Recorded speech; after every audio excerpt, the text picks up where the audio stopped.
को याद होगा, उन्होंने बताया वो यहाँ पर मौजूद थे। उनके कपड़े देखकर आप अंदाजा लगा सकते हैं कि उन्होंने किस तरीके से मरीजों को जो है वो बाहर निकालने की कोशिश की, बेडशीट के साथ पकड़ के मरीजों को बाहर निकाला, लेकिन उन्होंने हमें ये भी बताया अंदर नहीं जा पा रहे थे क्योंकि धुआं इतना ज़्यादा था, इतनी टॉक्सिक गैसेस थी अंदर कि अंदर जाते ही जो आंखों में जलन, वॉमिटिंग और सांस लेने में दिक्कत हो रही थी। अब ऐसे में फायर ब्रिगेड का इंतजार किया गया। फायर ब्रिगेड पूरी तरीके से वेल इक्विप्ड होती है और उसके बाद में अपने मास्क होते हैं, उसके साथ वो अंदर गए और शीशे वगैरह तोड़े गए और उसके बाद जो है मरीजों को बाहर निकाला गया। धुआं ये बताया जा रहा है कि बहुत जल्दी यहाँ पर धुआं भरा। धुआं भरने में ज़्यादा वक्त लगा नहीं क्योंकि जैसे शॉर्ट सर्किट हुआ उसके बाद धुआं भरना शुरू हुआ और उसके बाद जाकर जो है वो आग लगी। कुछ ही सेकंडों के अंदर पूरा वार्ड जो है वो धुएं से भर चुका था और तब अफरा तफरी मची और जो लोग परिजन जो तीमारदार यहाँ पर पहुंचे थे मरीजों के साथ में, सबसे पहले वो बाहर आए। जो स्टाफ मौजूद था, रिसेप्शन मैंने आपको दिखाया, वो बाहर आया और उसके बाद में कुछ फ़ोन कॉल्स किए गए और फ़ोन कॉल्स की सूचना के बाद में जो है स्टाफ यहाँ पर पहुंचा। जो मौजूद लोग थे उन्होंने पहले एक मास्क लगा के अंदर जाने की कोशिश की, कपड़ा मुंह पर बांध कर जाने की कोशिश की, फिर डबल मास्क लगाकर जाने की कोशिश की, लेकिन ये तमाम उनकी जो कोशिशें हैं वो काम नहीं कर पाई क्योंकि अंदर सांस लेना मुश्किल हो रहा था। ऐसे में पूरी तरीके से एक गैलरी जो है वो काले धुएं से भर गई और मरीजों की क्या स्थिति रही होगी इसे मैं और आप केवल अंदाजा लगा सकते हैं। बिल्कुल सर, इससे पहले हमने मंत्री जवाहर सिंह बेढम का एक बयान भी सुना था। उन्होंने कहा था कि अस्पताल प्रशासन खुद इस पूरे मामले पर आधिकारिक बयान देगा। क्या अभी तक कोई भी आधिकारिक बयान दिया क्या है और अगर नहीं तो कब तक दिया जाएगा? जागृति, वही जो है हम लगातार ये कोशिश कर रहे हैं। यहाँ पर अब तक पुलिस आ चुकी है, एफएसएल की टीम आ चुकी है, जो कर्मचारी हैं वो यहाँ पर आ चुके हैं, लेकिन डॉक्टर्स नहीं पहुंचे हैं। अस्पताल प्रबंधन जो है वो यहाँ पर नहीं पहुंचा है। हम वही इंतजार कर रहे हैं कि वो आएँ और ऑफिशियल तौर पर ये बताएं कि आखिर ये कैसे हुआ था, इसके लिए जिम्मेदार कौन है। वो अभी तक सामने नहीं आए। कुछ देर बाद में मुमकिन है कि वो सामने आए, कुछ बताएं कि रात को दरअसल हुआ क्या था, कितने बजे उनके पास में कॉल पहुंचा, उन्होंने क्या व्यवस्थाएं की, क्या इंतजाम किए, किनको फोन कॉल्स किए। और जो जानकारी हमें इस वक्त जो ग्राउंड जीरो से मिल रही है वो केवल ये है कि जो भी कोशिशें की गई यहाँ मौजूद लोगों ने कोशिशें की। बाकी का रिस्पॉन्स आने में थोड़ा समय लग गया, हालांकि ये बहुत ज्यादा समय नहीं था। कुछ का कहना आधे घंटे में पहुंच गए, कुछ का कहना 25 मिनट में पहुंच गए, लेकिन ये इतने समय के अंदर धुआं पूरी तरीके से अंदर भर चुका था और बाहर निकलना लगभग नामुमकिन था। बिल्कुल आसिफ, इससे पहले जब मोर्चरी के बाहर जो परिजन मौजूद थे उनसे जब रोशन बातचीत कर रहे थे तो उन्होंने कहा था कि अब हमारे जो मरीज थे, जो उनके रिश्तेदार थे या परिवार के लोग थे जिनकी मौत हुई है इस हादसे में, वो हो चुकी है। रोशन हमारे साथ लगातार जो है बने हुए और रोशन आप वहां पर मौजूद है, आपके आसपास काफी लोग भी मौजूद है, एक बार उनसे बातचीत कीजिएगा। फिलहाल जो मौजूदा हालात हैं उस पर क्या कुछ कहना है? जी बिल्कुल, देखिए इस वक्त जो परिजन है वो काफी आक्रोश के अंदर मौजूद हैं। हम इस वक्त एसएमएस का जो ट्रॉमा सेंटर है उसके बाहर हम मौजूद हैं। कुछ परिजन जो है वो धरने के ऊपर भी यहाँ पर जो है वो बैठ गए हैं। एसएमएस हॉस्पिटल के बाहर ही हम उन परिजनों से यहाँ पर जो है वो बात यहाँ पर करेंगे। क्या कहेंगे ये यहाँ पर जो है वो किन मुद्दों को लेकर जो आप यहाँ पर बैठे हुए हैं, क्या क्या क्या कहेंगे? किस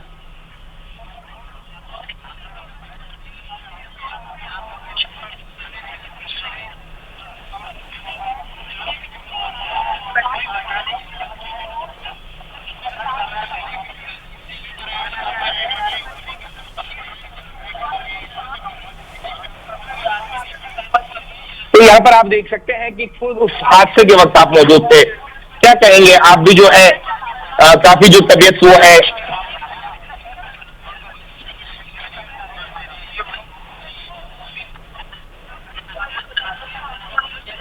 क्या कहेंगे उस वक्त कैसा जो मंजर था, कैसी स्थिति थी उस वक्त?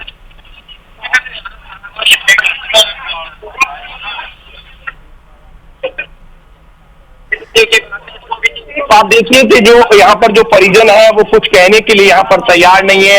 एसएमएस हॉस्पिटल के बाहर जो है वो प्रत्यक्षदर्शियों की जो है और परिजनों की जो है वो भीड़ जो देखी जा यहाँ पर सकती है। 1 मिनट। चलिए बिल्कुल रोशन, आपके पास लौटेंगे। आपकी आवाज हम तक सही से नहीं पहुंच पा रही है, और खासतौर पर जिन प्रत्यक्षदर्शियों से आप बातचीत करें उनकी आवाज नहीं पहुंच पा रही है। रोशन, एक बार फिर से आप जो है वहां पर मौजूद लोगों से बात करने की कोशिश कीजिएगा, क्योंकि वहां पर कई सारे लोग जो है आक्रोशित भी नजर आ रहे हैं, बैठे हुए हैं वहां पर, क्या मांगे कर रहे हैं? जी बिल्कुल, देखिए परिजन जो है वो काफी जो खौफ के अंदर मौजूद है। यहाँ पर कहा जा सकता है कि हादसे को लेकर जो परिजन है वो याद नहीं करना चाहते हैं। जो प्रत्यक्षदर्शी है उनका ये कहना है कि रात्रि 11:25 जब यह हादसा हुआ तो काफी भयावह जो मंजर यहाँ पर था। हम एक बार फिर से जो यहाँ पर जो परिजन है हम उनसे यहाँ पर जो है वो जानेंगे। क्या आप उस वक्त हादसे के वक्त मौजूद थे? आप यहाँ पर देखिए कि ये जो परिजन है ये मौजूद थे, किस तरीके का उस वक्त जो है वो मंजर रहा हुआ होगा? सर मंजर बहुत हालत खराब थी। ऐसे मान लो कि हमने 1.5 घंटे बाद में हम अंदर जा पहुंचे थे। ऐसे मानो 10 सेकंड अंदर नहीं रुक सकता कोई, एक सुरक्षित इंसान 10 सेकंड अंदर नहीं जा सकता। ये इसमें किसकी लापरवाही आप मानते हैं? हॉस्पिटल के प्रशासन की गलती है सरासर। कुछ भी हुआ था, भगना नहीं चाहिए, हमको छोड़ के क्यों भगे वो? जितनी कोशिश होती है उस लोगों को तो निकाल देना। जितनी कोशिश होती है उतनों को तो बाहर निकालते। एक पेशेंट को बाहर नहीं निकाल देते। यहाँ पर देखिए कि जो परिजन जो है वो आरोप ये लगा रहे हैं कि एक जो पेशेंट को जो है वो बाहर नहीं निकाल पाए। डॉक्टरों ने एक ही पेशेंट को बाहर नहीं निकाला, जो भी निकाले ना हमने 2 पेशेंटों को पहले निकाल दिए थे। फिर इतनी दुआ हो गई थी कि आदमी अंदर जा नहीं जा सकता। फिर जाने की कोशिश की तो गार्ड ने रोक दिया, हमें अंदर गार्ड जाने नहीं दिया। फिर हमने हमारे पेशेंट को 1.5 घंटे बाद में हमारे पेशेंट को निकाले। सर सुरेश में डेथ हो गई, 8 लोगों की मौत हो गई अंदर, एक सीरियस है, 2 सेफ निकाले हैं वैसे। ऐसे प्रशासन को डॉक्टर सब निकल गए थे, कोई नहीं था। ऐसी बात है सर, डॉक्टर कोई नहीं थे, डॉक्टर सब निकल गए थे, कंपाउंडर भी नहीं थे। और नीचे 1.5 घंटे बाद हमारे पेशेंट को लाए ना तो कोई डॉक्टर नहीं था सर। तो आप देख सकते हैं कि जो प्रत्यक्षदर्शी है उनका ये कहना है कि हादसे के वक्त जो है वो कोई भी यहाँ पर जो है वो प्रशासनिक जो अमला है वो मौजूद नहीं था।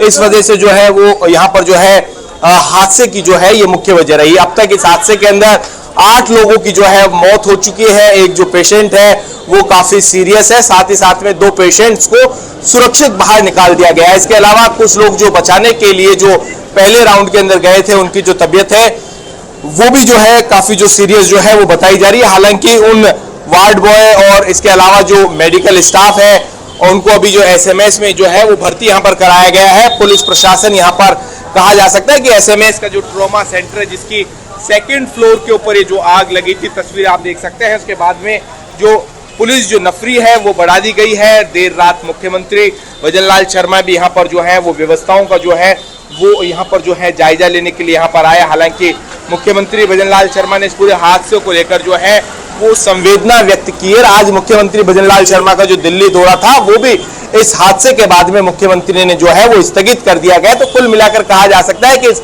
हादसे को लेकर सरकार ने एक उच्च स्तरीय जो जांच कमेटी है उसका गठन किया। अब देखना ये होगा कि आखिर इन मौत की जो वजह है, ये जो हादसा हुआ है, इसके पीछे क्या कारण है, आखिर वो कौन लोग जो जिम्मेदार है जो इस पूरी जो लापरवाही में जो सामने यहाँ पर जो आई है। ये कहा जा सकता है कि इन्वेस्टिगेशन का जो पार्ट है। लेकिन अभी आप देख सकते हैं कि एसएमएस हॉस्पिटल के जो बाहर है वो परिजन जो है वो यहाँ पर जो है वो बैठे यहाँ पर हुए हैं।